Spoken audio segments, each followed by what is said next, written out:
नमस्कार मित्र हो. आज आपण ऑर्डिनरी डिफरन्शियल इक्वेशनचं लेक्चर 19 घेणार आहोत. लास्ट लेक्चरमध्ये आपण रिड्युसिबल टू द लिनियर फॉर्म घेतला होता, त्याचा एक एक्झाम्पल घेतला. आता त्यापुढे आपण एक्झाम्पल नंबर 2 पासून कंटिन्यू करणार आहे.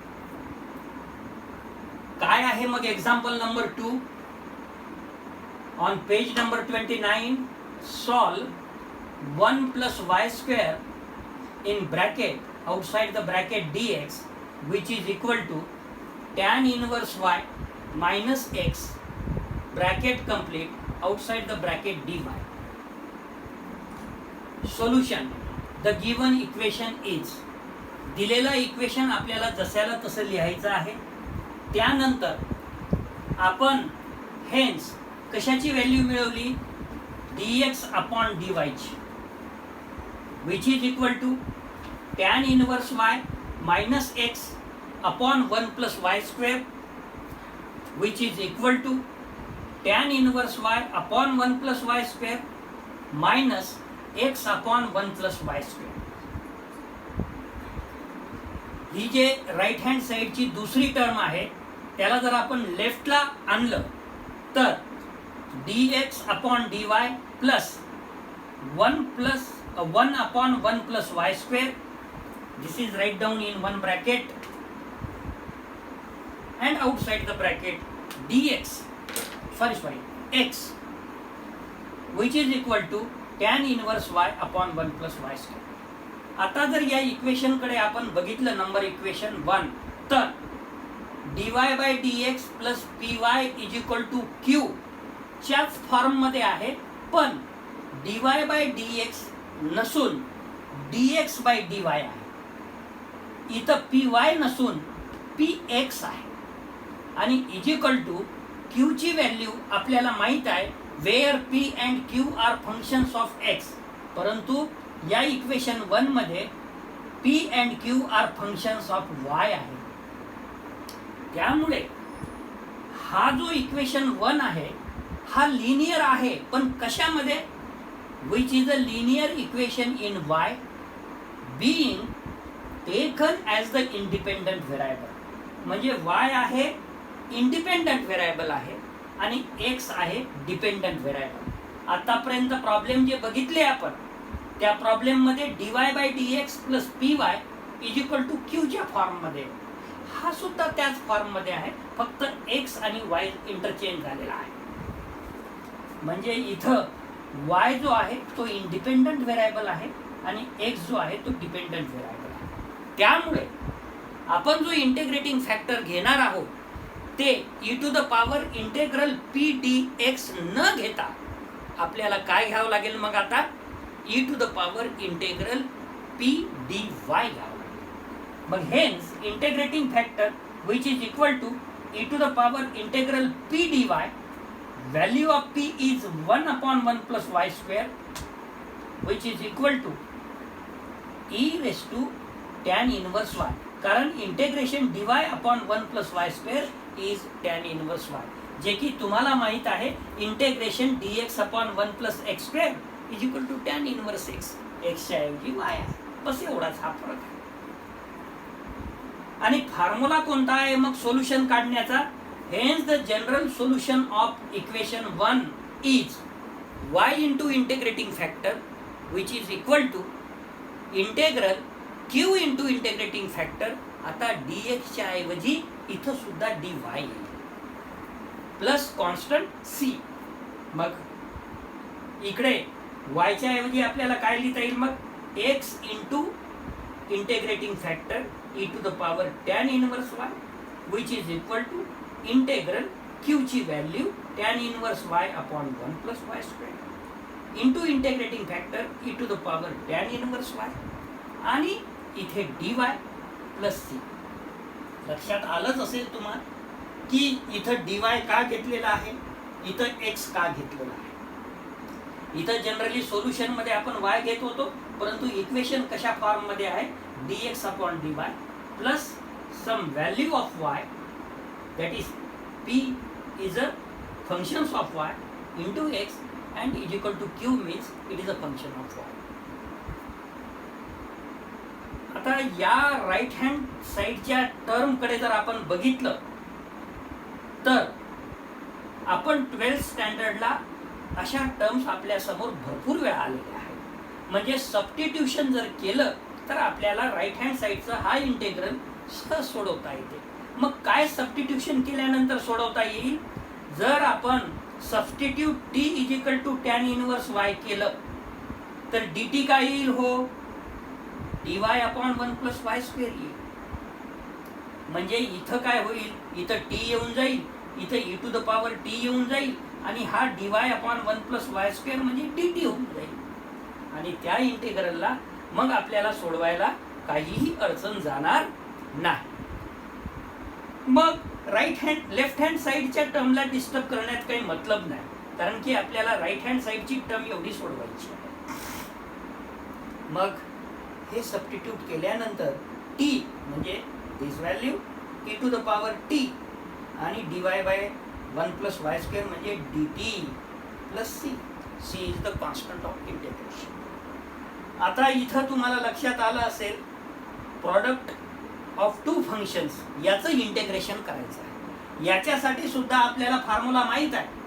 काय आहे हो फॉर्म्युला? जे की मी याच्या आधीच्या एक्झाम्पल मध्ये सुद्धा आपल्याला फॉर्म्युला लिहिलेला आहे. काय आहे? Integral u v dx first function integral v dx minus in bracket d upon dx of u integral v dx ब्रॅकेटच्या बाहेर dx. म्हणजे या फॉर्म्युल्याला आपल्याला इंटिग्रेशन बाय पार्ट्स म्हणता येईल. मग त्या पद्धतीनं जर आपण पुढे गेलो तर first function t integration of second function म्हणजे e to the power t चं integration e to the power t minus integration derivative of first function म्हणजे t ची derivative with respect to t is 1 आणि integration of second function e to the power t चं integration e to the power t dt plus constant which is equal to t e to the power t minus याचं पुन्हा integration e to the power t plus c. आता या दोन्ही term मधून e to the power t common निघते, ते आपण काढलेलं आहे ब्रॅकेट मध्ये t मायनस 1 प्लस c. परंतु t ची व्हॅल्यू म्हणजे काय आहे हो? Tan inverse y e to the power tan inverse y bracket मध्ये tan inverse y minus 1 plus c. आता आपल्याला x ची व्हॅल्यू काढावं लागेल. आतापर्यंतच्या प्रॉब्लेम मध्ये आपण y काढत होतो, परंतु इथं which is a linear equation in y आहे हा, त्यामुळे इंडिपेंडंट व्हेरिएबल y होईल आणि डिपेंडंट व्हेरिएबल x होईल. म्हणून x इज इक्वल टू आपल्याला काढावं लागेल. म्हणजे दोन्ही साईडला एकतर तुम्ही e to the power tan inverse y न डिवाइड करा, अन्यथा तुम्ही e to the power minus tan inverse y न मल्टिप्लाय करा. जर तसं केलं तर लेफ्ट हँड साईडला x राहील, राईट हँड साईडला in bracket tan inverse y minus 1 राहील आणि plus c e to the power minus tan inverse y एवढं शिल्लक राहील. आणि जे आपल्याला लास्ट रिक्वायर्ड सोल्युशन काढायचं होतं x इज इक्वल टू ते हेच आहे. म्हणून आपल्याला इथं काय म्हणता येईल? Which is a required solution. Next example 3 on page number 29. Solve dy by dx plus 2 divided by x into y which is equal to 3x square y raised to 4 by 3. Problem कडे बघितल्यानंतर आपल्याला लक्षात येईल की हे linear form मध्ये नाही आहे, कारण की y raised to 4 by 3 आपल्याला इथं नको आहे. त्यामुळे आपल्याला 4 by 3 न y raised to 4 by 3 ने डिवाइड करावं लागेल. Solution the given equation is, जे दिलेलं इक्वेशन आहे ते आपण जशाला तसं लिहिलं. सोबतच आपल्याला y raised to 4 by 3 नको आहे, म्हणून dividing by y raised to 4 by 3. परंतु 4 by 3 ने डिवाइड केल्यानंतर त्याला न्यूमरेटरला नेलं तर काय होते? वाय रेस टू -4/3 आणि वाय रेस टू -4/3 येईल. हे -1/3 सध्याच्या घटकेला तुम्ही राहू द्या, मी तुम्हाला ते का मल्टिप्लाय केलं आहे ते नंतर सांगतो एका मिनिटात. Y raise to -4/3 dy/dx minus हा 2 म्हणजे -1/3 नंतर मल्टिप्लाय केलेला आहे, मल्टिप्लाय -1/3 म्हणजे हे दोन्ही गोष्टी एकाच वेळेस केलेल्या आहे. आणि का केलेलं आहे तर ते सांगतो. आता बघा वाय रेस टू -4/3 इथे आहे आणि दुसऱ्या टर्मला काय आहे, वाय रेस टू 1 आहे आणि -4/3 न मल्टिप्लाय केलेला आहे. त्याच्यामुळे वाय रेस टू 3 - 4/3 म्हणजे वाय रेस टू -1/3 येऊन जाईल.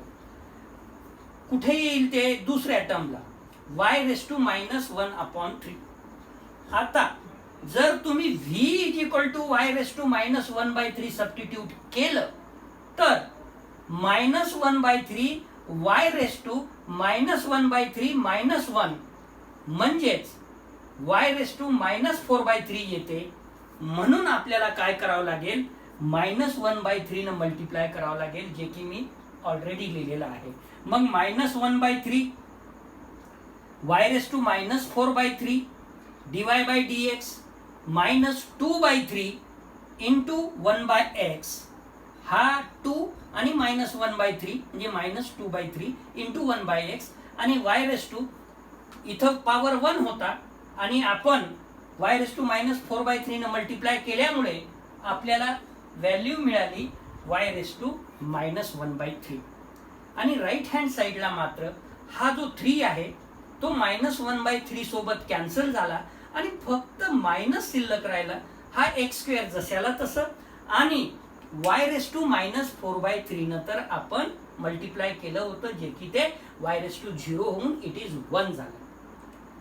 मग आपल्याला लक्षात आता आलं असेल की वाय रेस टू 4/3 न डिवाइड करण्याचं कारण हे नको आहे आणि -1/3 न मल्टिप्लाय करण्याचं कारण हे आहे की after substitution v = y raise to -1/3 dv/dx काय येते, -1/3 आणि वाय रेस टू -1/3 -1 -1/3 -1 म्हणजे -1 -3 डिवायडेड बाय 3 म्हणजेच -4/3. म्हणून आपण -1/3 ने बी मल्टिप्लाय केलं आणि डिवाइड सुद्धा आपण कशाने केलं, वाय रेस टू 4/3. तर इथपर्यंत आता आपल्याला लक्षात आलं. आता आपला प्रश्न आहे पुढे, the above equation means this one, the above equation means this one reduces to इथं ठेवली व्हॅल्यू जे की तुम्ही dv/dx ची फाइंड आउट केलेली आहे. हे आणि हे सारखेच, म्हणून dv/dx -2/3 1/x v जे की y रेस टू -1/3 आहे, which is equal to -x².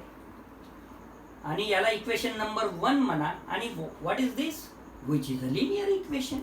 आणि लिनियर इक्वेशन कसं सोडवायचं हे सांगायची आवश्यकताच नाही, कारण की याच्यावरचे आपण नियर अबाउट 5 to 7 प्रॉब्लेम्स घेतलेले आहेत.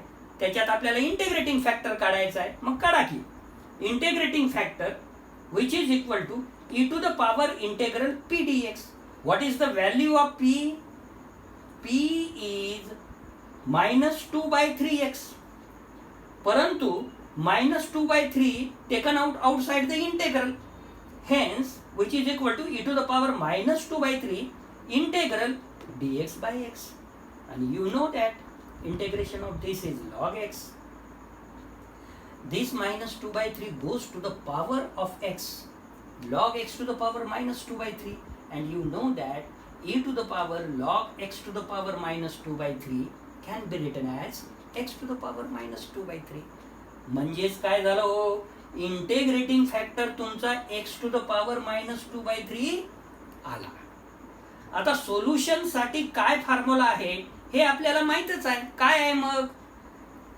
आतापर्यंत आपण y इंटू इंटिग्रेटिंग फॅक्टर म्हणत होतो, परंतु हे लिनियर इक्वेशन कशामध्ये आहे? dv by dx minus 1 upon x v which is equal to minus x square, म्हणजे v मध्ये काढावं लागेल आपल्याला. v into integrating factor which is equal to integral q into integrating factor dx plus constant. मग म्हणजे आता equation 1 चं solution आपल्याला कसं लिहिता येईल? v इंटू इंटिग्रेटिंग फॅक्टर काय काढलं हो? X to the power minus 2/3 which is equal to integral q काय आहे?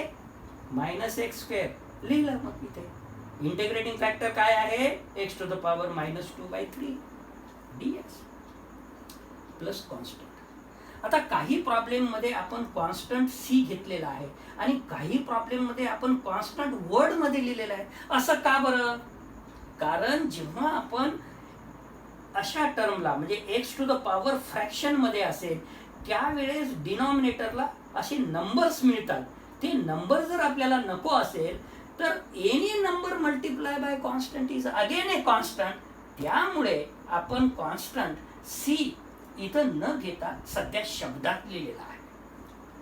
मग याचं इंटेग्रेशन आता मायनस हा मायनस इथं आला. Integral x to the power 2 आणि x to the power minus 2/3 म्हणजे 2 आणि मायनस 2/3 चं कॅल्क्युलेशन 6 मायनस 2/3 म्हणजे काय आलं हो? 4/3 minus integration X to the power 4/3 dx plus constant. आता integration X to the power 4/3 चं काय येईल? 4/3 प्लस 1 4 प्लस 3 डिवायडेड बाय 3 म्हणजे 7/3. कोणत्या फॉर्म्युल्याने केलं आपण हे? तसं याच्या आधी पण सांगितलेलंच आहे. पुन्हा एक वेळा x to the power n dx which is equal to x to the power n plus 1 upon n plus 1 where n is not equal to minus 1. या फॉर्म्युल्याने आपण त्याचं इंटिग्रेशन केलेलं आहे. मग एक्स टू द पॉवर काय येईल इथे? जे की 4/3 होतं. After integration x to the power 7/3 येईल. हे इथं कॅल्क्युलेट करून दाखवलं.